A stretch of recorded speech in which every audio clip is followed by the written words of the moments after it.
So we see now that two ideas come together. The first, that mental life is the product of our physical brains, materialism. And the second is that biological entities like the brain are the products of natural selection. And so the brain, psychology, is the product of evolution, no less than the eye or the hand. And this changes everything. Among other things, this tells us what we should expect to find as part of human psychology, as part of universal psychology, and what we shouldn't. It then becomes rational to see the mind as adapted to fulfill certain tasks. And I've written some of these here. This is very far from a complete list. Now, there are certain confusions people get into when they start thinking about psychology from an evolutionary point of view, certain misconceptions. And I want to warn you against two of them.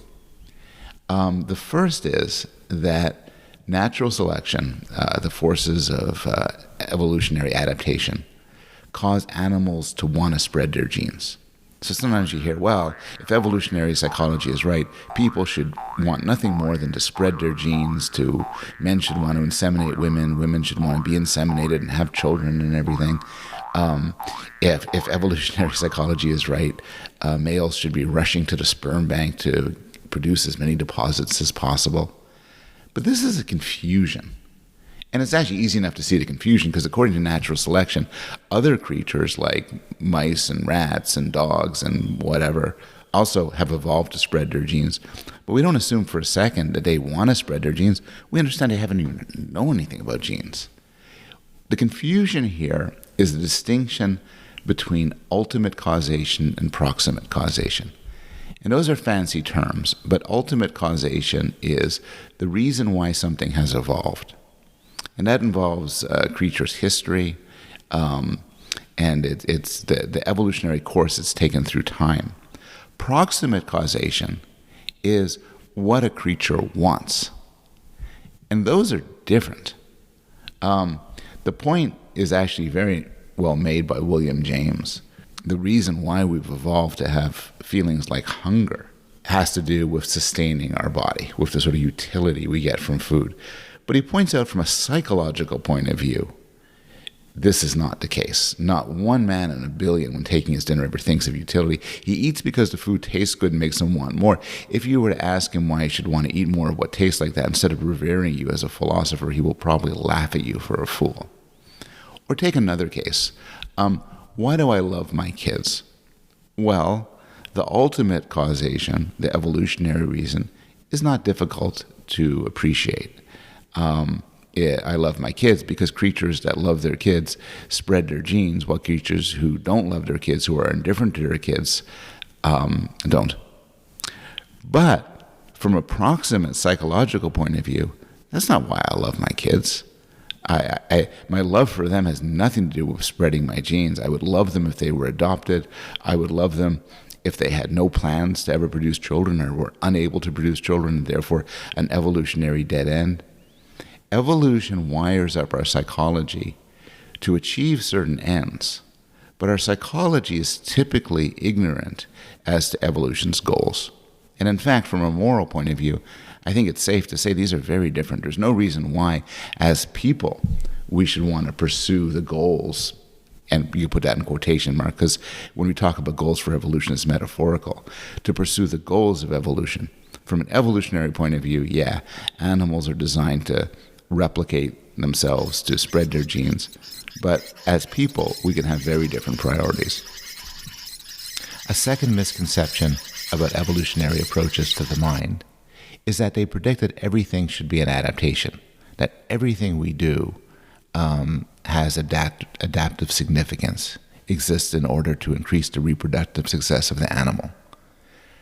But that's not how it works. Natural selection doesn't directly influence behaviors. Rather, natural selection evolves brains and bodies, and once they come to exist, they do all sorts of things. Some are adaptive, some are what they've evolved to do. Others are not. And this is true, for instance, for hiccups or lower back pain or self-pity. It doesn't make sense to look at everything that people do and say, wow, that must exist for a purpose. Rather, there's some things are adaptations and some things are not. It's also important to realize that our brains have evolved over a period of many millions of years, largely adapted once we became humans and separated from other species, living roughly as hunter-gatherers, or at least in some sort of small group, without access to alcohol or television or Facebook, or all of the things in modern technology. We haven't adapted to live, for instance, in a world full of billions of people. And so we might be ill-suited to do so. Some of the behaviors we do in a world full of billions of people with high technology and abundant food for many of us may actually be to our detriment.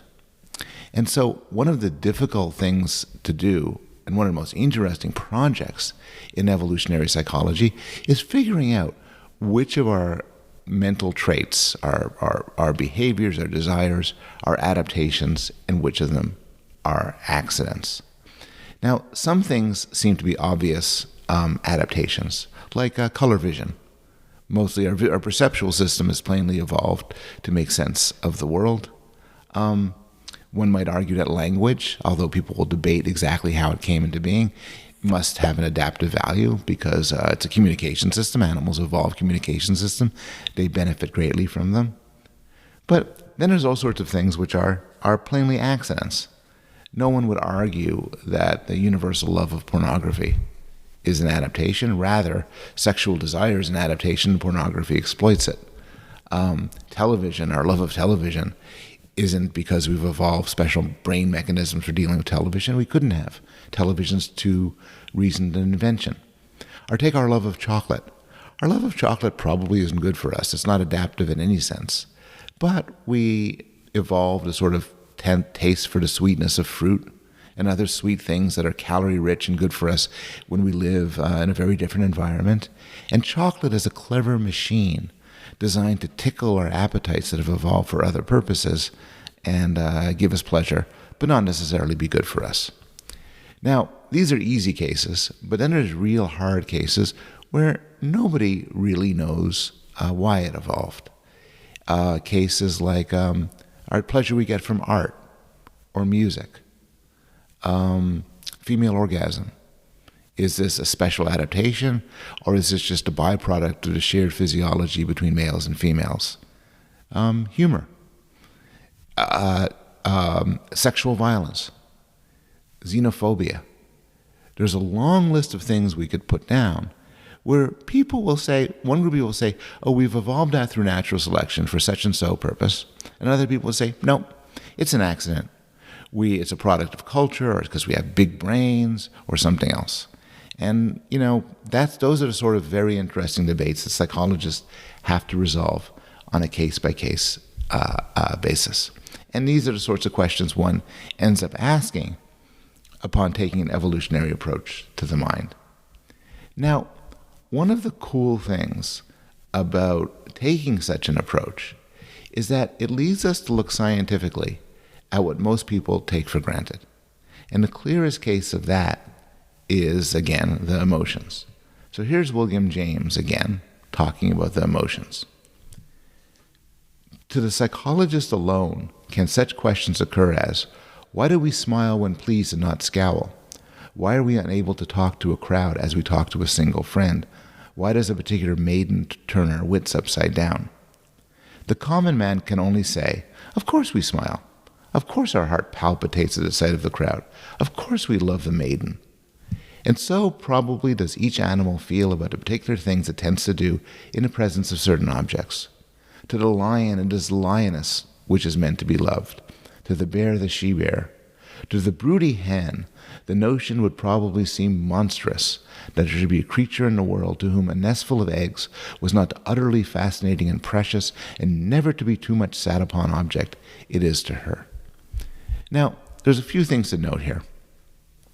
One is the writing is sexist. It assumes a male audience, as William James was apt to do. The second is it's beautifully written. It's hard to find contemporary psychologists who write this way. And the third is the point is really important. There are all sorts of things that seem natural to us, but actually reflect our evolutionary histories. They're contingent, and they need explaining. And you could add to the list.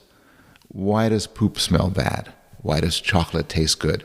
Why do we love our children for the most part? Why do we get angry when people hit us? Why do we feel good when somebody does us a favor?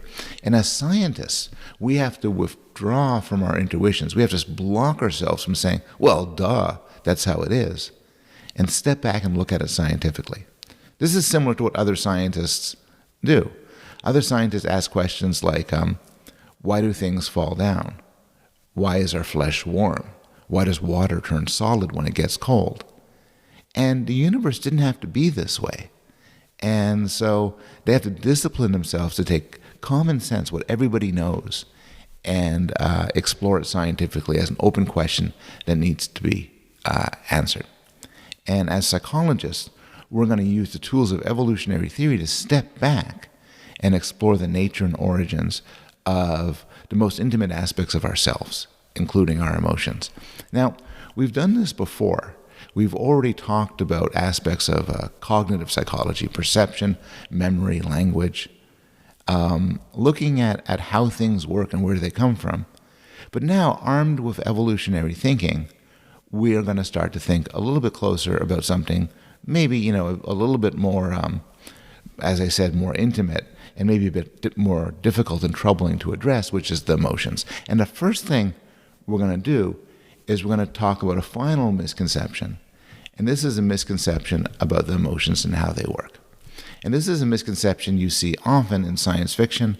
And my example here is Star Trek, the TV show and the movie. So Star Trek has major characters, most notably the Vulcan Spock and the android Data, who are described as lacking emotions. Spock lacks emotions because he's half alien. Data lacks emotions because he doesn't have an emotion clip.